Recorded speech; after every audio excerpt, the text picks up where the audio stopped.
싸우시도록 하면은 우리는 그 하나님께서 하시는 역사를 바라보면서 감사하고 찬송할 수 있는, 그래서 우리는 이길 수 있는 것이죠.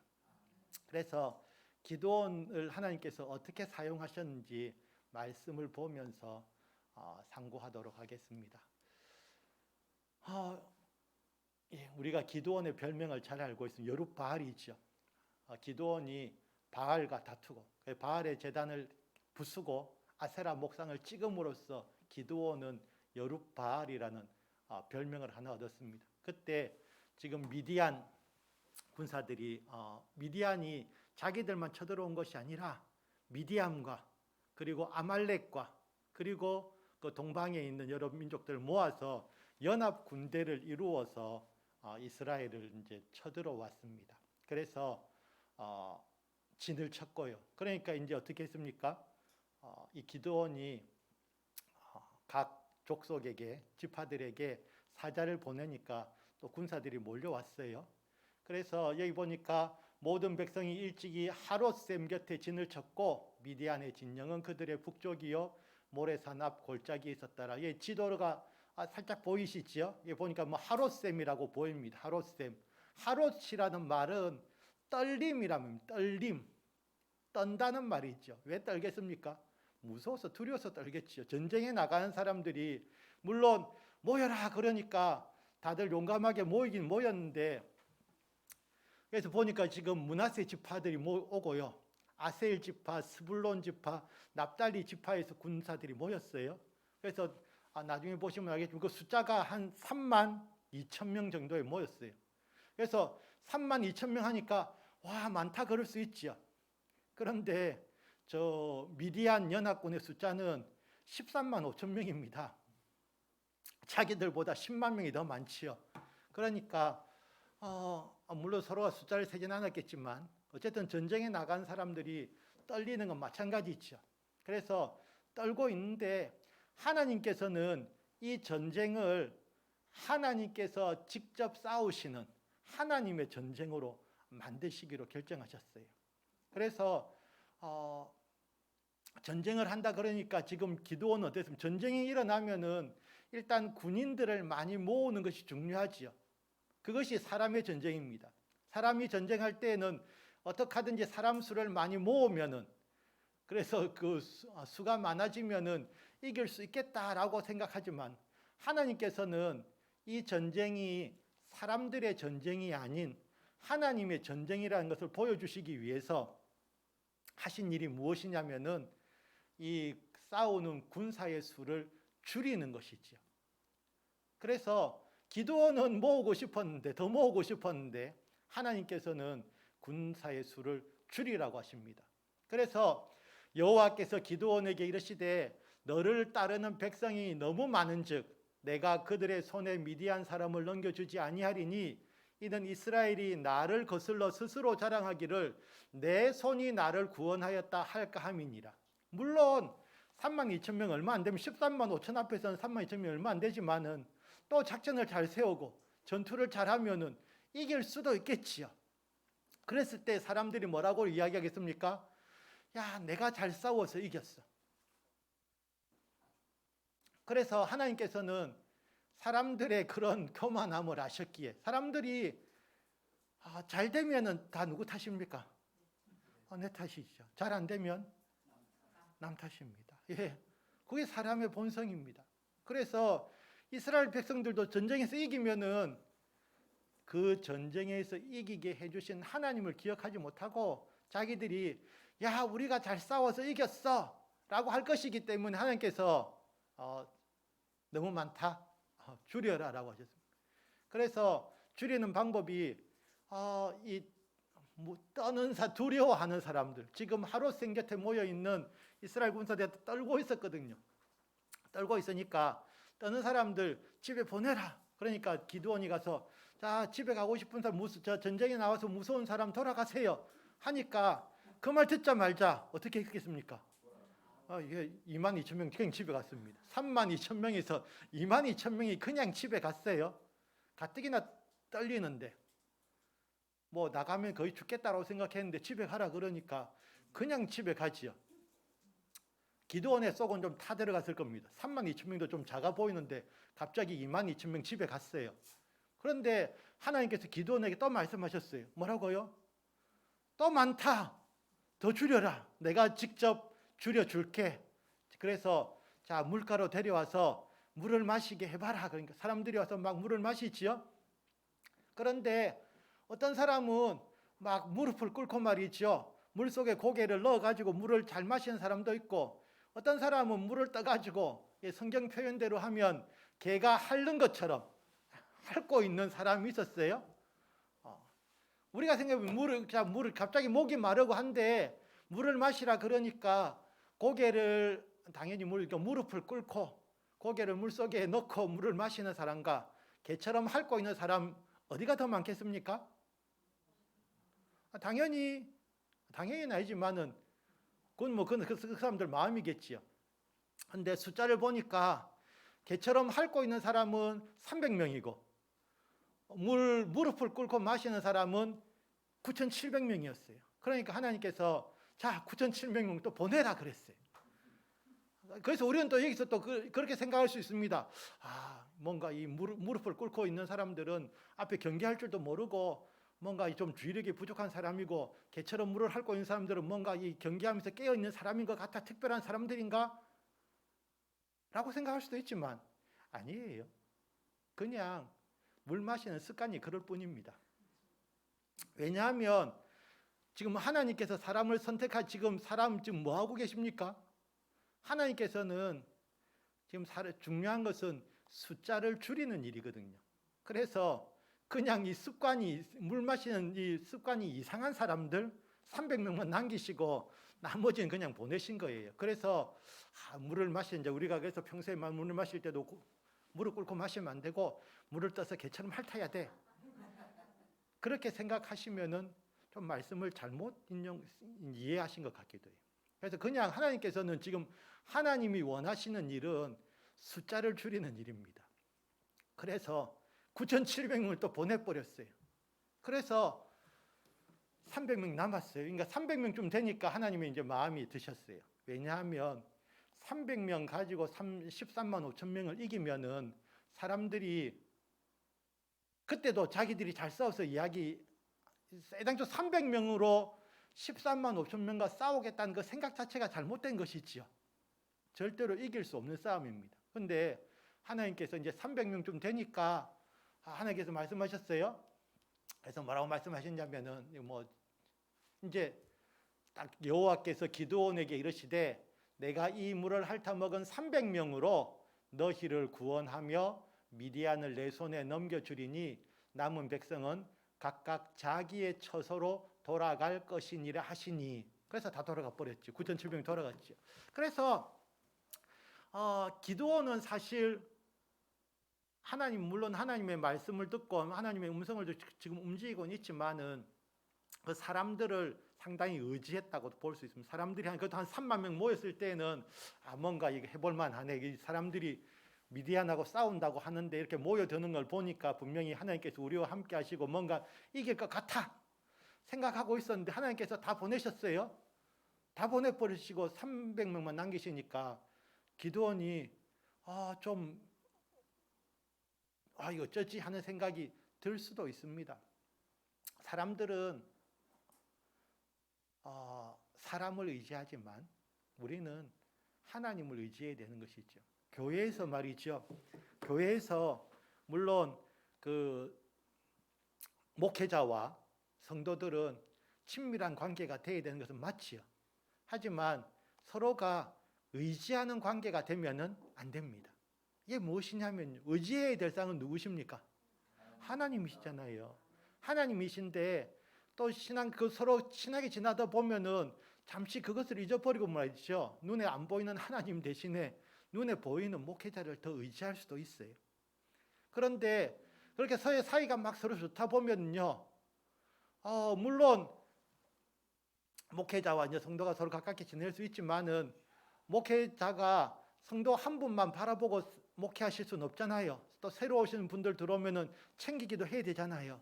돌봐줘야 되는데 그러면은 전에는 목사님이 나와 대화도 많이 하시고 아주 잘 챙겨주셨는데 요즘은 정이 식었어. 사랑이 식었어. 그럼 어떻게 되죠? 섭섭해. 우리 교회는 은혜가 없어. 오해할 수도 있습니다. 그것은 그런 생각을 하는 것은 무엇이죠? 그분이 목사님을 너무 의지한 것이고 더 중요한 것은 그렇게 신앙생활을 하면서 그 영적 성장이 더디었다라는 것이죠. 신앙의 연수가 오래되면은 목사님과 그러니까 목회자와 교육 성도 간의 관계가 어떤 관계가 되어야 됩니까? 동력자가 되어야 되는 거예요. 이제는 그냥 어린아이와 같이 보살핌을 받는 존재가 아니라 이제 성숙한 성도들은 목사님과 함께 동력하는 동력자가 되어서 교회를 이끌어 가야 되죠. 그래야 되는데 그런 성장이 안 되고 계속 그냥 관심과 애정만 주세요 하다 보면은 나중에는 애정이 식었어. 은혜도 없고 나는 더 딴 데 가서 사랑을 좀 받아야겠어 생각할 수도 있습니다. 그래서 물론 여기 계신 분들은 이제 다들 목회를 같이 하시는 동역자들이라고 말씀드릴 수 있지만은 그래서 우리가 그런 점도 또 이해해야 되는 거죠. 우리가 기도원이 믿음이 연약하다 그랬잖아요. 하지만 그런 연약한 기도원을 하나님께서는 끝까지 사용하셔서 승리하게 하시는데 하나님도 사실 답답하시겠죠. 하지만 하나님께서 기도원을 계속해서 큰 용사로 만들어 주십니다. 그래서 이제 9,700명 돌아갔어요.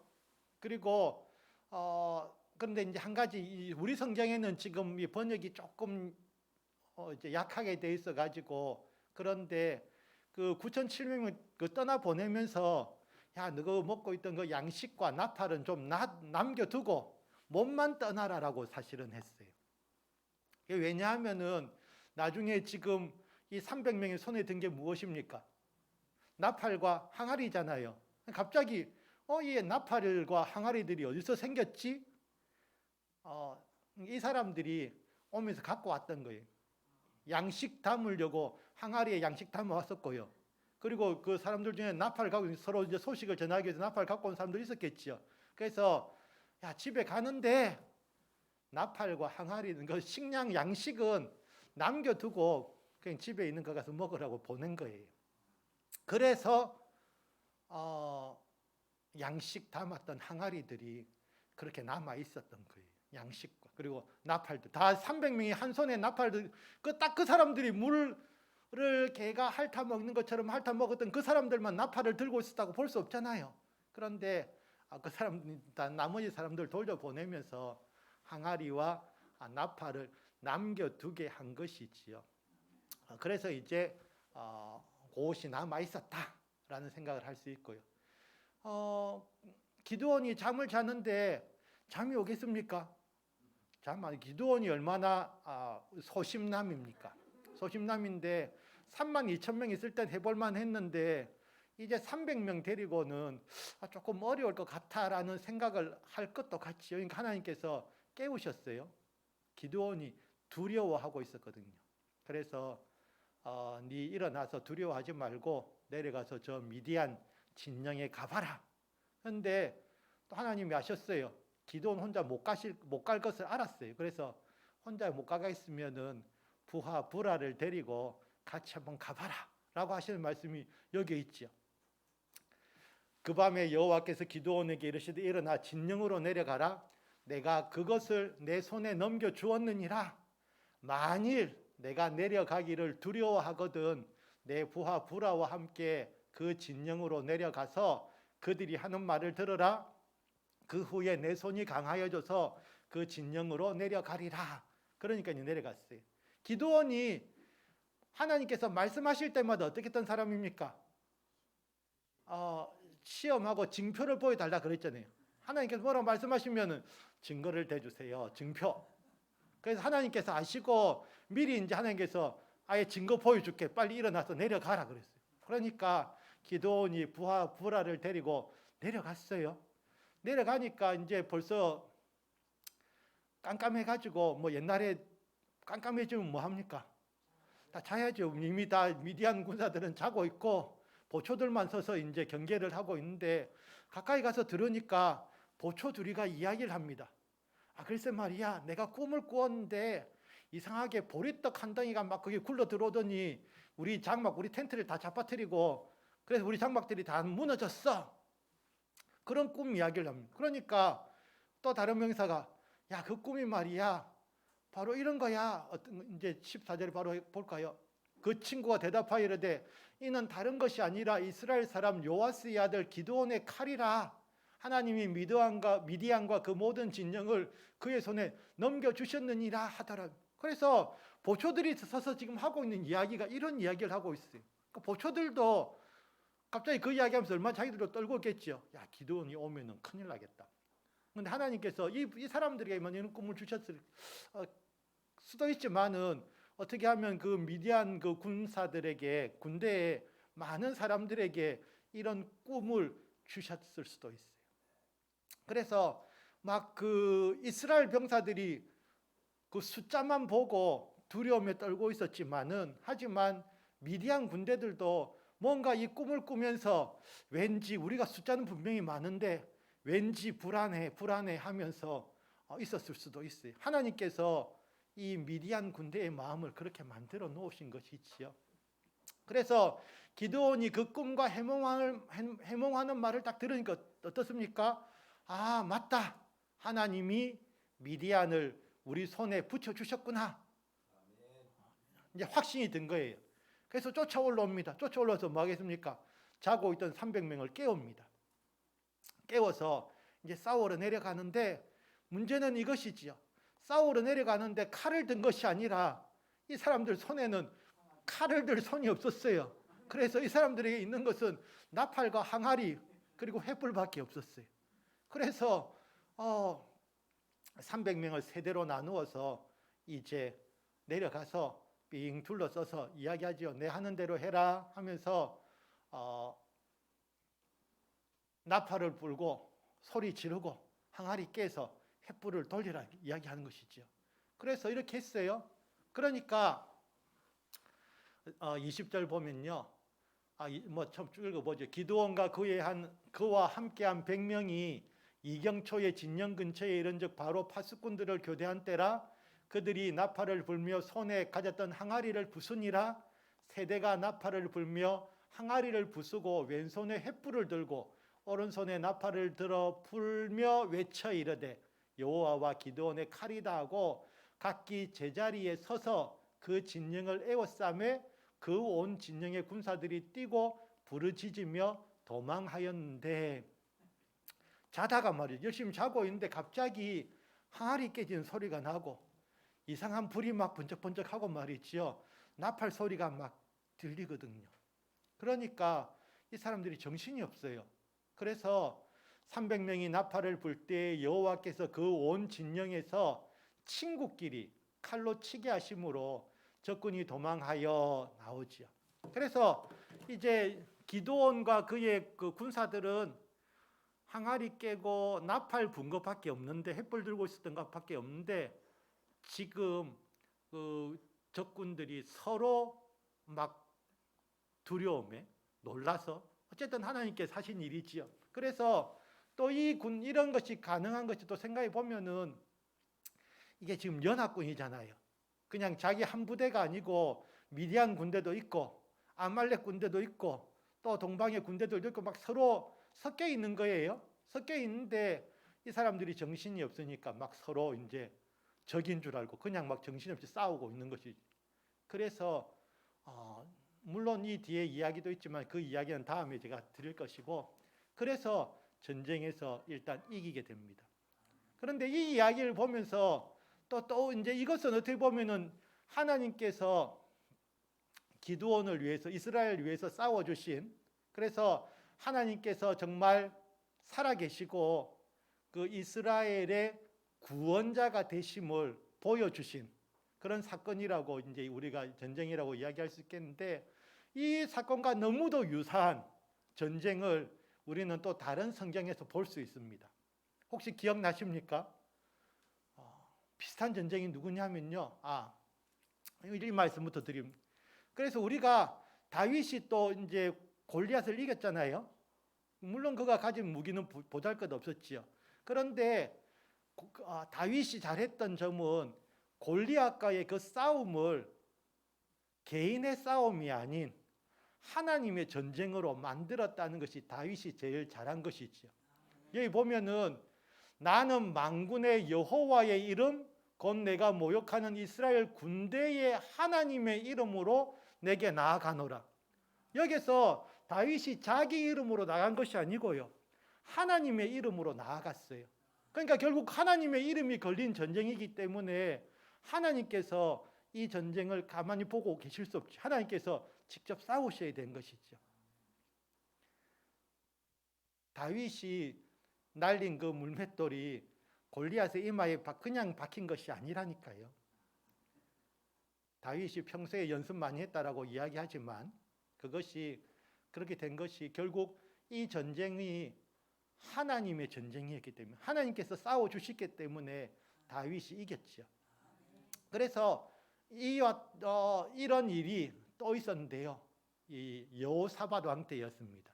여호사밧 왕 때, 여호사밧은 유다의 왕이지요. 여호사밧 왕 때 어떤 일이 벌어졌습니까?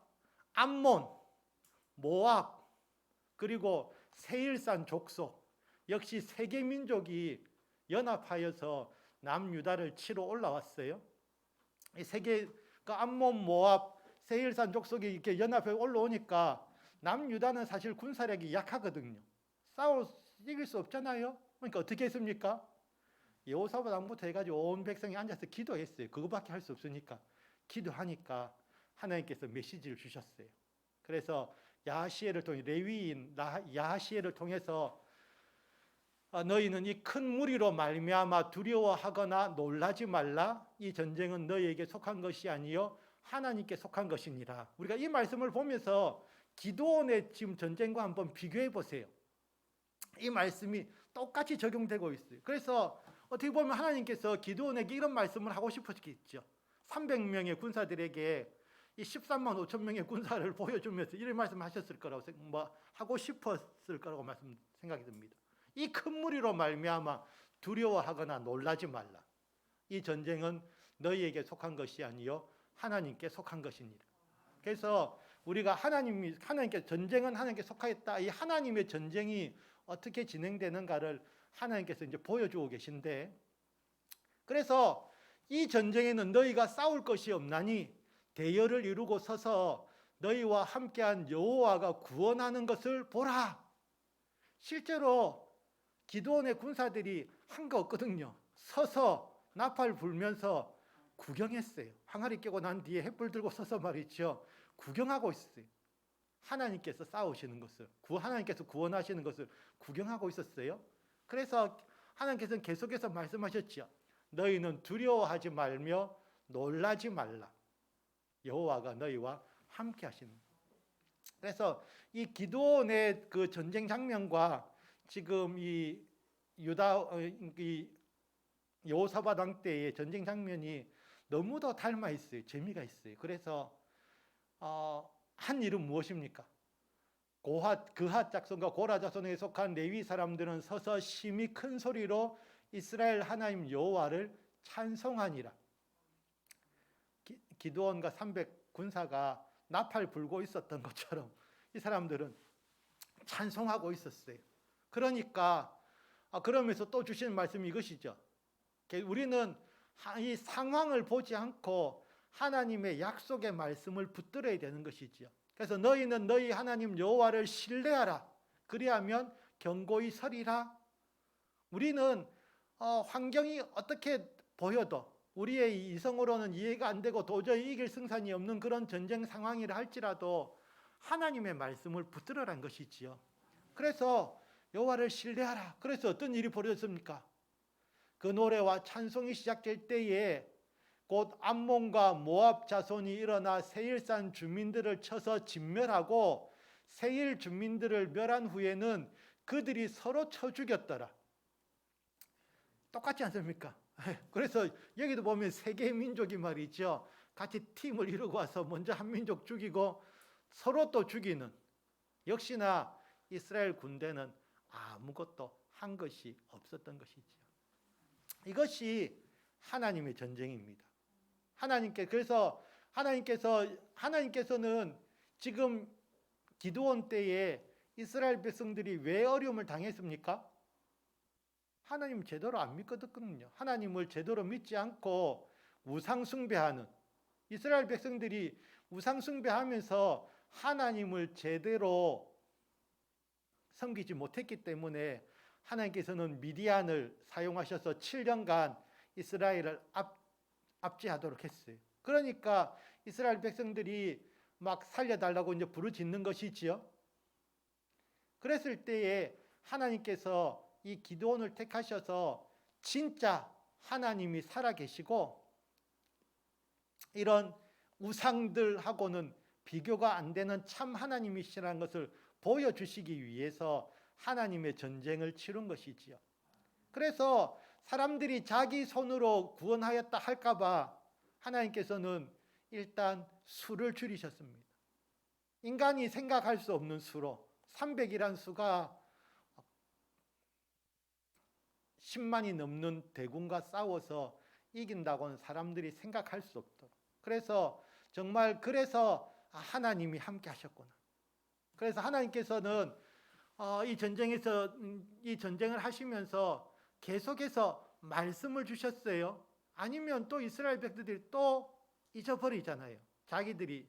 그래서 하나님께서 함께 하시고 하나님께서 이 미디안을 이스라엘의 손에 붙여 주셨다는 것을 계속 말씀하셨고 또 징표까지 보여주시면서 담대하라고 말씀하셨어요.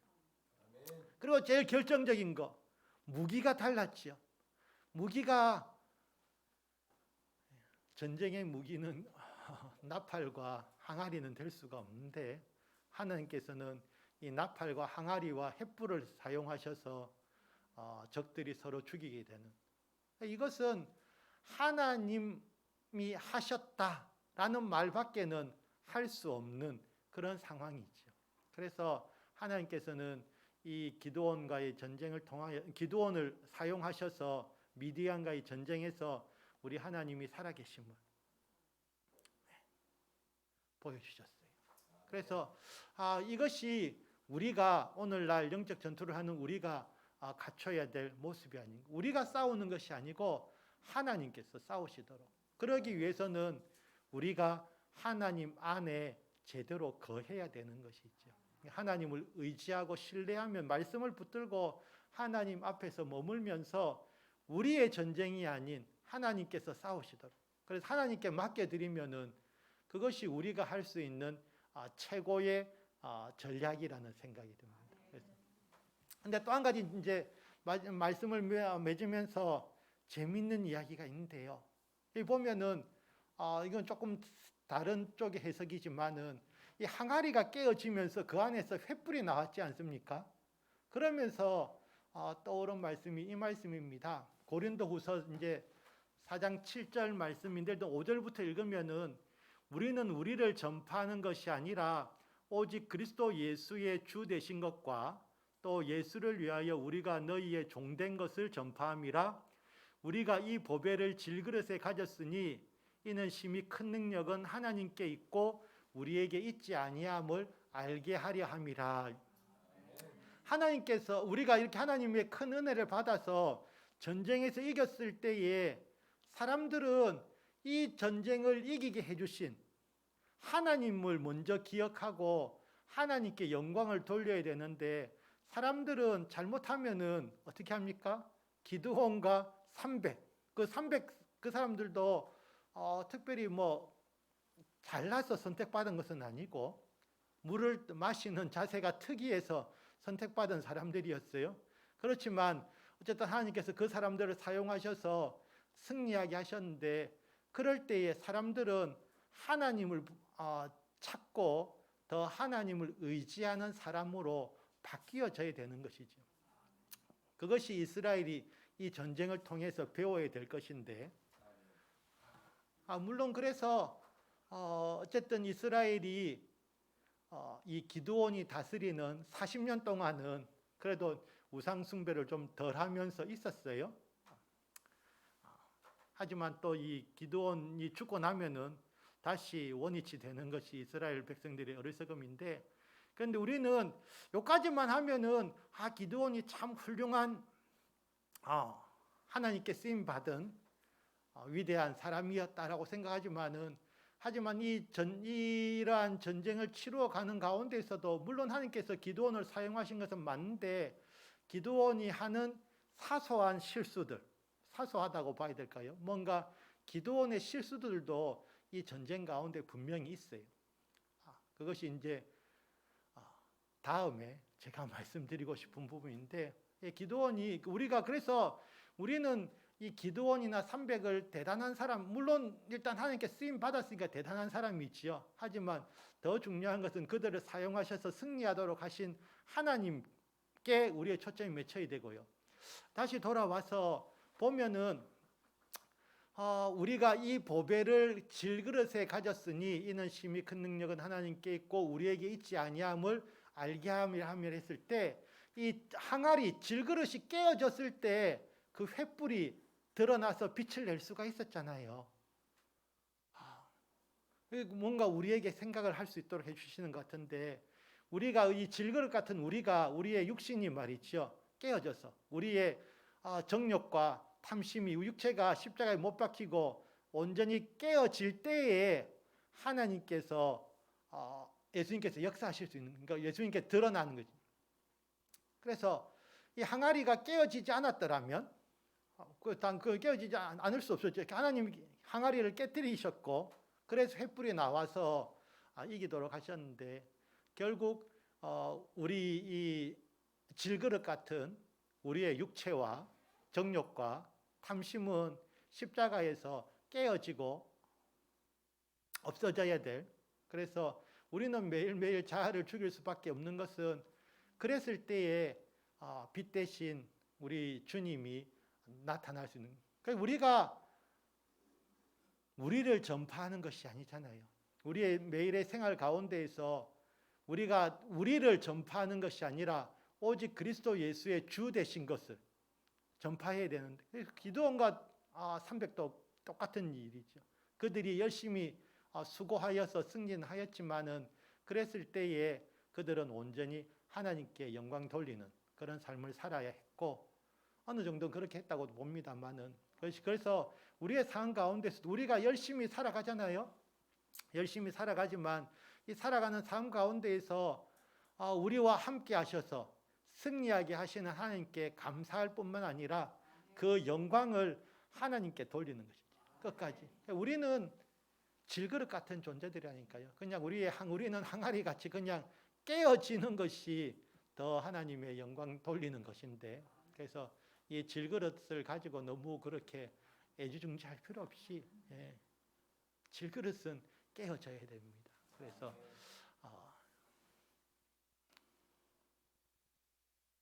우리의 삶 가운데에서 우리 하나님께 영광 돌리는, 우리 예수님이 전파되고 예수님이 드러나는 그런 우리의 삶이 되기를 바랍니다.